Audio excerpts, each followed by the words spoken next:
vós, Senhor.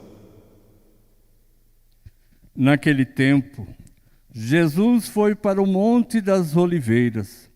De madrugada, voltou de novo ao templo. Todo o povo se reuniu em volta dele. Sentando-se, começou a ensiná-los. Entretanto, os mestres da lei e os fariseus trouxeram uma mulher surpreendida em adultério. Colocando-a no meio deles, disseram a Jesus: Mestre, esta mulher foi surpreendida em flagrante adultério.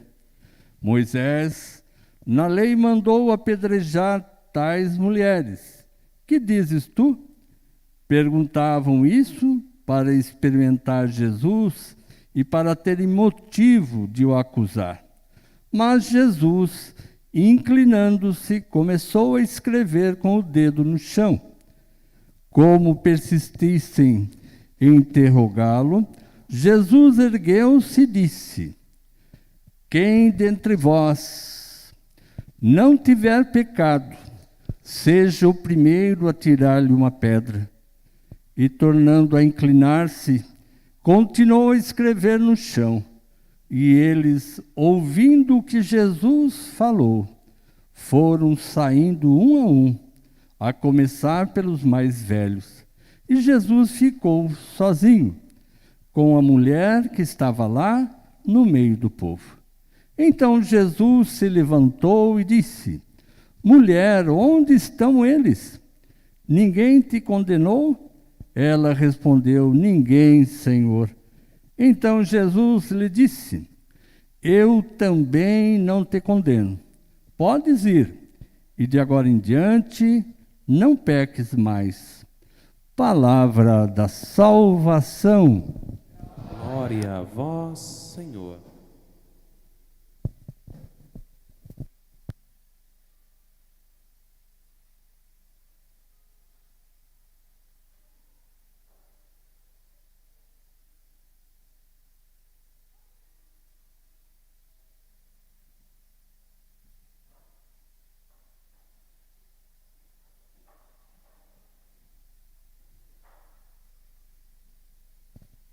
Que as palavras do Santo Evangelho perdoem os nossos pecados. Que assim seja. Vamos meditar em 4 pontos. Hoje o Padre vai falar um pouquinho mais, 4 pontos. Ou não. Pode ser que 4 pontos eu fale menos também do que 2. Né? Nós ouvimos a primeira leitura do profeta Isaías.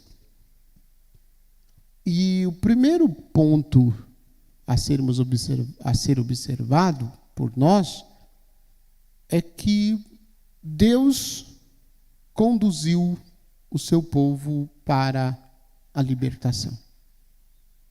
O povo passou pelo Mar Vermelho.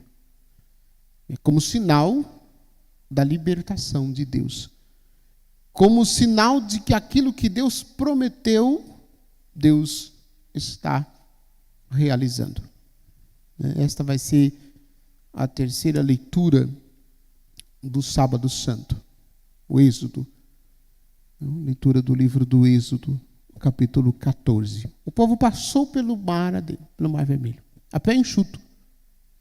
Depois que o povo passou, Deus fechou as águas e afogaram-se cavalos e cavaleiros. Todos morreram.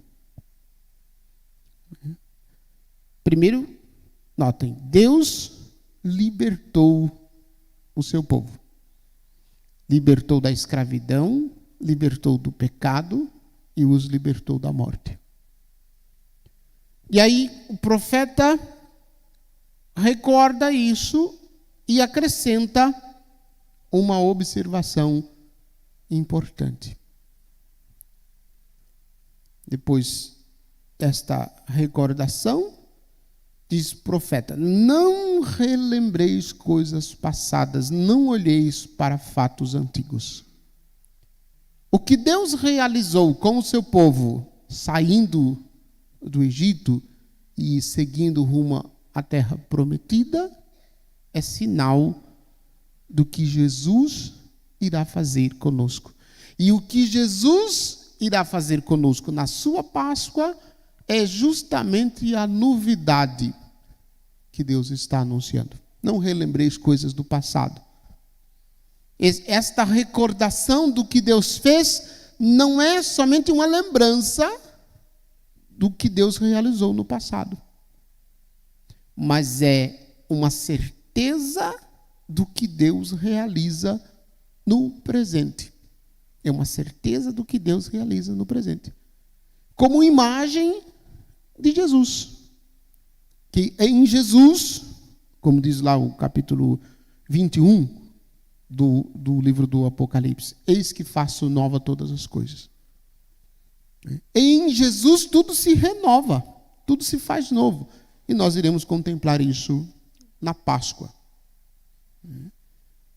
Pois abrirei uma estrada no deserto e farei correr rios em terra seca. Esta é a imagem que o profeta apresenta de Deus. Esta é a imagem que o profeta apresenta de Deus. Então Deus é aquele que nos liberta.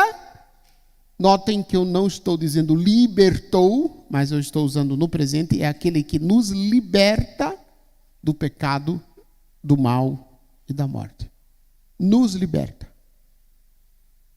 E ele promete que ele vai abrir, ele é capaz de abrir estrada no deserto e fazer correr rio em terra seca.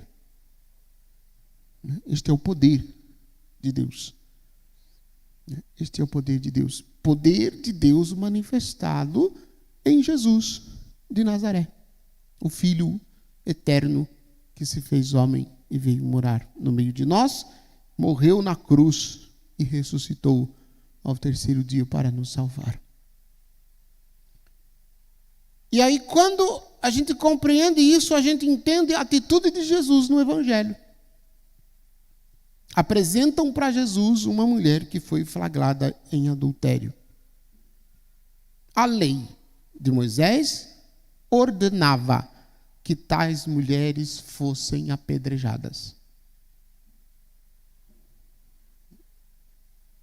E eles colocam diante de Jesus para testar Jesus. O evangelista diz, para colocar Jesus à prova.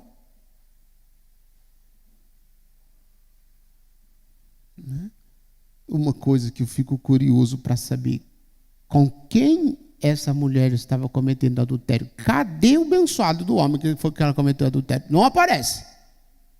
Não sei se morreu pedrada ou o que aconteceu com ele, mas não aparece no evangelho. Quem cometeu o adultério? Mas tudo bem, deixa isso para lá. Eu fico pensando que a atitude que Jesus não permitiu que aquelas pessoas tivessem com a mulher, muitas vezes nós temos com os outros. Nós não apedrejamos, não catamos em pedra para atacar em ninguém. Pedras não. Mas a gente faz isso com a língua. Quando a gente fala mal dos outros, quando a gente faz fofoca, quando a gente ajuda, que, as pessoas vêm falar mal da gente, a gente concorda. É isso mesmo, é verdade. Ele fez isso, ela fez isso. É assim mesmo, faz parte. Ela é assim, desse jeito mesmo. Ele é assim mesmo, desse jeito. Então a gente emenda, a gente acrescenta. Só que, detalhe, a gente nunca faz isso para a pessoa. A gente sempre faz quando a pessoa não está perto. A gente desce a língua, a gente desce o sarrafo, mas nas costas. Quando a pessoa está perto, a gente diz, não foi isso que eu falei, foi mal entendido, eu disse outra coisa, entenderam errado, distorceram o que eu falei. E a gente destrói. Se a gente parar para olhar, quantas e quantas vezes nós não fizemos isso com os outros? E quando soubemos que fizeram isso conosco, a gente ficou feliz da vida. Feliz da vida, a ponto de querer encontrar a pessoa, não vê a hora de encontrar a pessoa para dar um abraço, bem apertado, bem, um braço apertado, só que com a curva do braço, daquele jeito assim. E aí, notem que Jesus tem uma atitude totalmente desconcertante. Jesus, enquanto estão acusando a mulher para ele se abaixa e começa a escrever. O que Jesus escrevia no chão? Dizem os comentadores e os exegetas que Jesus escrevia lá os pecados das pessoas, olhando para as pessoas, 1, 2, 3, 4, 5, 6, 7, 10, 30, 40, 50, não sei, pode ser que seja. E aí, como Jesus não deu resposta,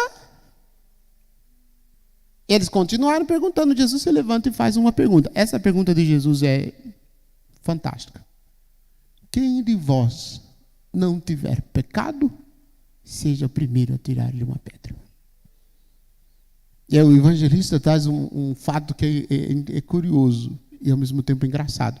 Aí o texto diz assim: a começar pelos mais velhos, um por um foram se afastando.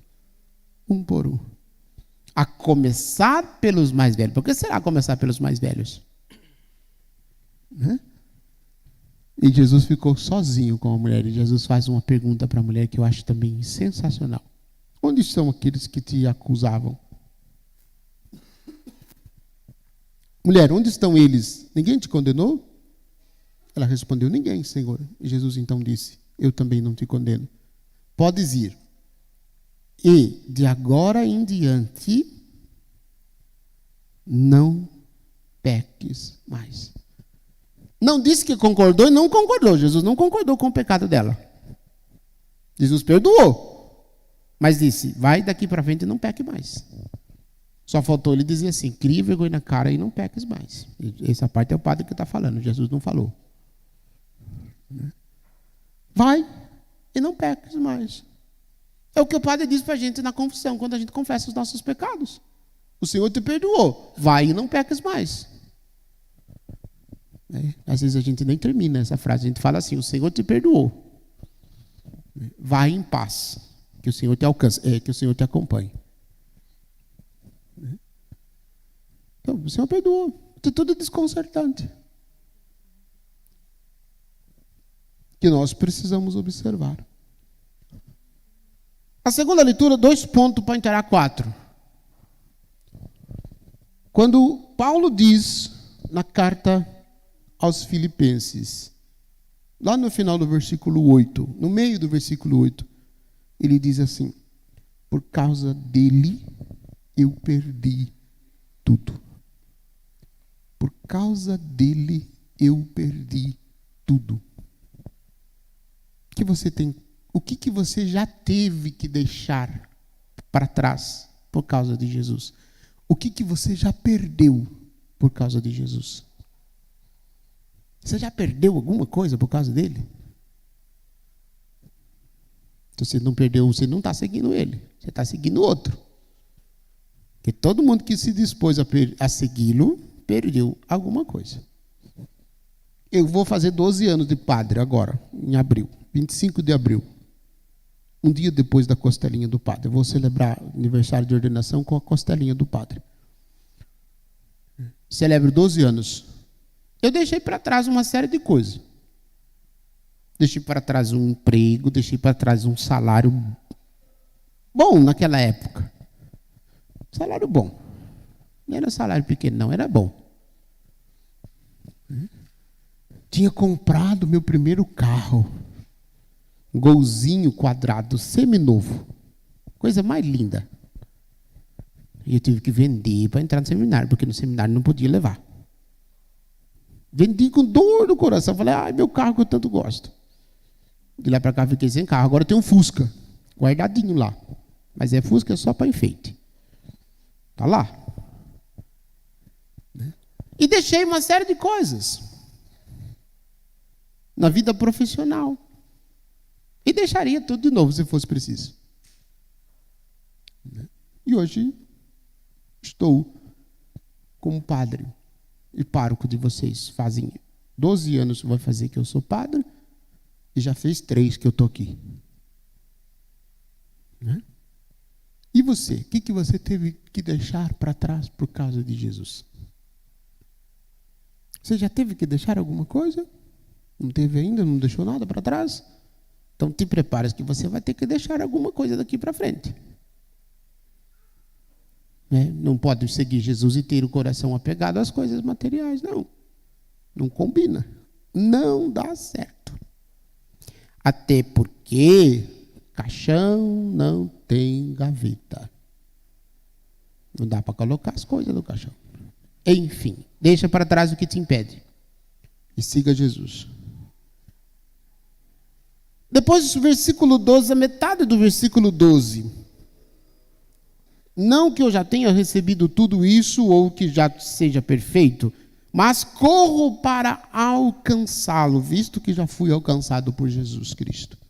Por Cristo Jesus.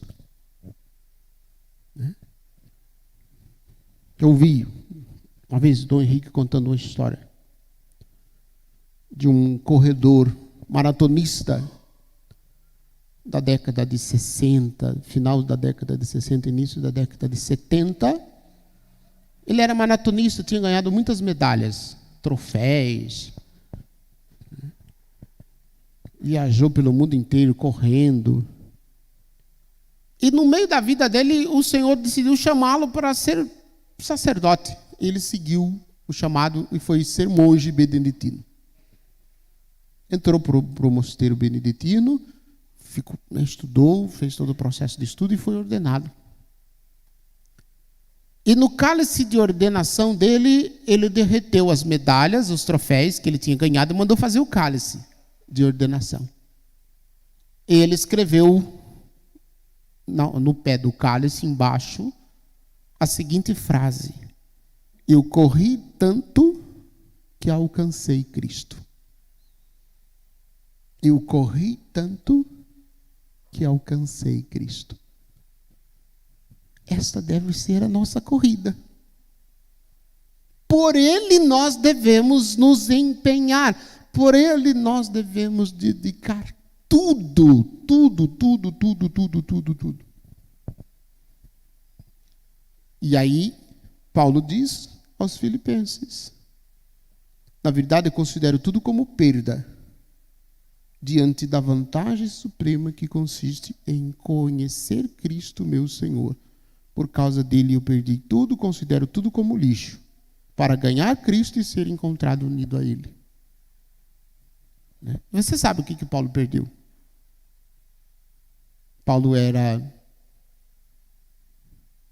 doutor na Sagrada Escritura, falava pelo menos 3 línguas, tinha reconhecimento das pessoas, tinha reconhecimento das autoridades, tinha liberdade, tinha carta para fazer o que quisesse com os discípulos de Jesus. Ele era reconhecido, poderia ser famoso perante o mundo. E ele abriu mão de tudo isso, porque ele encontrou Jesus. Como ele diz, mais do que ele ter encontrado, Jesus encontrou Paulo no caminho de Damasco. E Paulo mudou totalmente o rumo da vida dele, porque ele decidiu entregar a vida dele por causa de Jesus.